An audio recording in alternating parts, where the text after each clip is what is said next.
Hello everyone, welcome to my channel.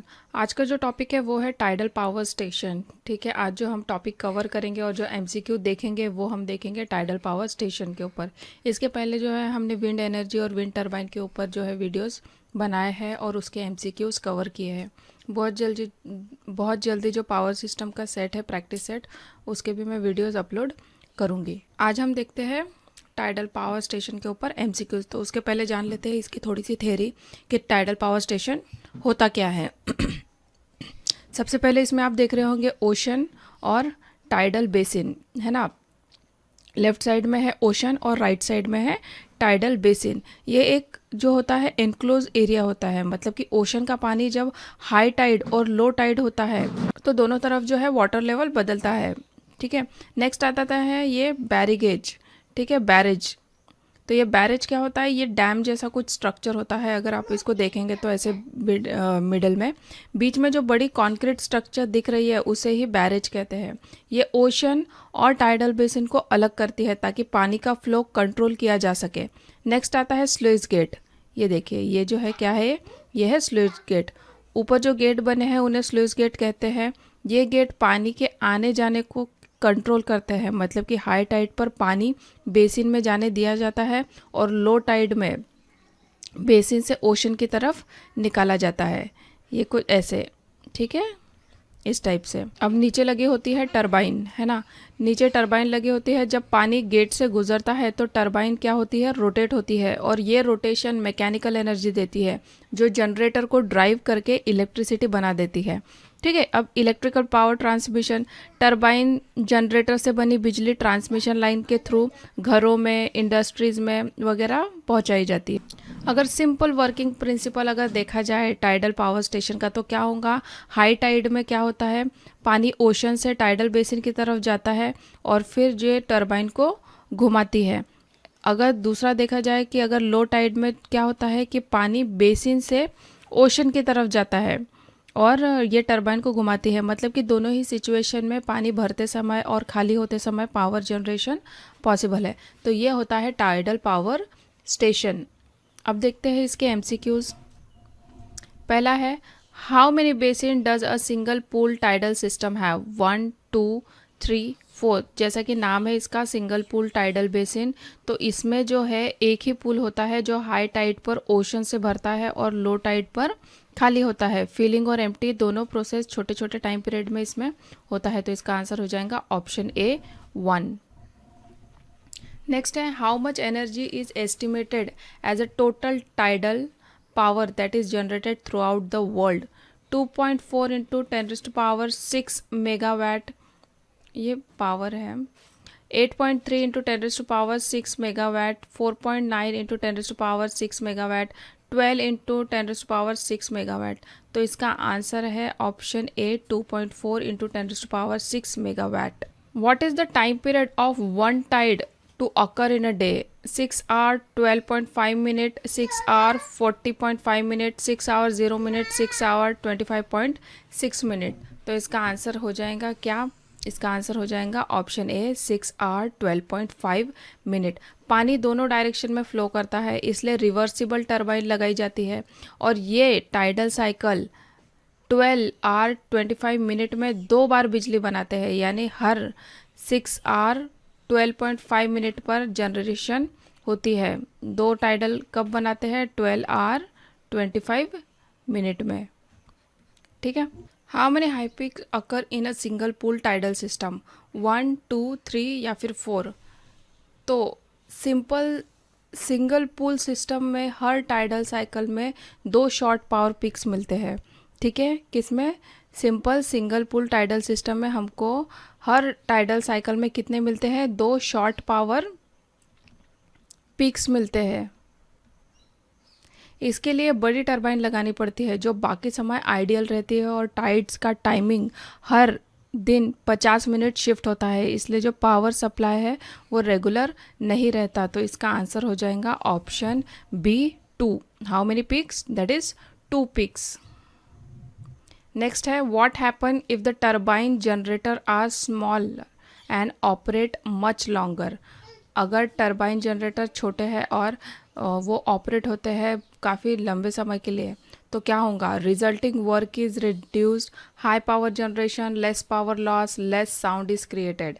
अगर average head कम होता है तो पावर भी कम होगा, क्योंकि power is directly proportional to head square होता है। ऐसे में टरबाइंस छोटे होते हैं और लंबे टाइम तक के चल सकते हैं, लेकिन टोटल वर्क जो है वो कम देगा। तो इसका आंसर हो जाएगा option A, resulting work is reduced. On what is the two pole tidal system is less dependent, barrage, tidal fluctuation, reservoir या फिर ग्रेविटेशनल फोर्स। तो इसमें एक इनलैंड बेसिन के दो हिस्से है ना, जैसे कि हाई पुल और लो पुल में डिवाइड किया जाता है, और एक्स्ट्रा डैम से इसे टाइड फ्लक्चुएशन पर डिपेंडेंसी कम हो जाती है, लेकिन सिस्टम कॉम्प्लेक्स और ज़्यादा कॉस्टली बन जाता है। इसलिए इसका आंसर क्या होना चाहिए, इसका होना चाहिए option B, tidal fluctuation. How much must be the tidal range over barrage to be feasible. अब टाइडल बैरेज का मीनिंग क्या होता है ये देखते हैं हम। टाइडल बैरेज फिजिबल का सिंपल मतलब है किसी जगह पर टाइड बैरेज मतलब कि डैम जैसी स्ट्रक्चर लगाना पॉसिबल है या फिर नहीं है। ठीक है, पॉसिबल होना और प्रैक्टिकल होना दोनों भी जो है अलग चीज़ है। तो टाइडल बैरेज फिजिबल होने के लिए कम से कम 7 मीटर का टाइडल रेंज रहना चाहिए। 7 मीटर, 25 मीटर्स, 10 मीटर या फिर 20 मीटर। तो answer will be option A, 7 metres. Any location where the fresh water meet salty water is called, है ना, ऐसा लोकेशन जहाँ पे फ्रेश वाटर और सॉल्टी वाटर मिलता हो उसको क्या कहेंगे, ड्रिगिंग, रिवर, डेल्टा या फिर एस्चुरी। तो इसको बोलता जाता है क्या, एस्चुरी। ठीक है, एस्चुरी वो जगह होती है जहाँ रिवर का फ्रेश वाटर और ओशन का सॉल्टी वाटर मिलता है। ये फिशेस और बर्ड के लिए बहुत इंपॉर्टेंट हैबिटेट है, और word estuary Latin word estuary से आया है, जिसका मतलब होता है क्या, tidal inlet of C.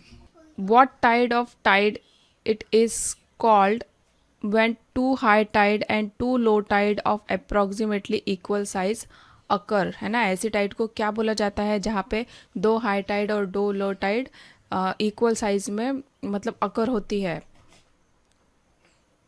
डाययूरनल Tide, spring Tide, नीप टाइड या फिर सेमी डाययूरनल टाइड।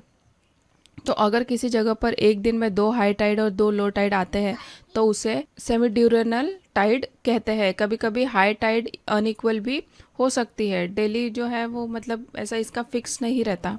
एक मैंने चार्ट यहाँ पे दिया है जिससे आप समझ सकते हैं कि क्या होता है। ड्यूरेनल टाइड क्या रहता है, जो 24 घंटे में एक हाई टाइड और एक लो टाइड होती है, और वही सेमी ड्यूरेनल टाइड क्या होगा कि 24 घंटे में दो हाई टाइड और दो लो टाइड। स्प्रिंग टाइड क्या रहता है, जब सन और मून दोनों की ग्रेविटी कंबाइन होकर स्ट्रॉन्ग पुल बनाती है। और नीप टाइड क्या हो जाएगा, जब सन और मून एक दूसरे के 90 एंगल पर होते हैं। तो ये थे टाइड्स के टाइप। ठीक है, तो इसका आंसर है हमारा क्या, सेमी ड्यूरेनल टाइड। नेक्स्ट है difference between water height at a high tide and a water height at a low tide. ठीक है, इज कॉल्ड, क्या बोला जाता है इन दोनों के डिफरेंस को, tidal variation, tidal volume, tidal range या फिर टाइडल करंट। तो टाइडल रेंज है इसका करेक्ट आंसर, क्योंकि टाइडल रेंज का ही मतलब होता है हाई टाइड और लो टाइड के बीच का वर्टिकल डिफरेंस। ठीक है, नेक्स्ट है what is the movement of water generated by और associated with change in mean sea level called. ठीक है, tidal variation, tidal volume, tidal range या फिर टाइडल करंट। तो जब टाइड राइज और फॉल होते हैं तो पानी हॉरिजॉन्टल डायरेक्शन में मूव करता है, इसे टाइडल करंट कहते हैं। नियर शोर ये करंट बहुत क्लियर होते हैं। तो इसका आंसर हो जाएगा option D, tidal current. Next है what is the movement of water away from the shore called. ठीक है, flood tide, spring tide, ebb tide या फिर नीप टाइड। तो जब पानी शोर से दूर होता है तो हाई टाइड से लो टाइड तक के, तो उसे एब टाइड कहते हैं। सिंपल शब्दों में आउटगोइंग टाइड, जो आउटगोइंग टाइड है उसे हम कहेंगे क्या, एब टाइड। मतलब कि option C will be the correct answer. Next है what is the term use for transport of non cohesive sediment. ठीक है, कौन सी टर्म हम यूज करते हैं for transport of non cohesive sediment. Dirt drop, flick, littoral drift या फिर ड्रॉपलेट ड्रिफ्ट। तो ब्रेकिंग वेव्स और लॉन्ग शोर करंट की वजह से सैंड और सेडिमेंट शोर के अलॉन्ग ट्रांसपोर्ट हो जाते हैं, इसे जो है हम कहेंगे लिटोरल ड्रिफ्ट, मतलब कि option C will be the correct answer. Next है name the process of excavation activity usually carried under water purpose of gathering up bottom sediment. Police drag, dragging, auger suction, anti eutrophication.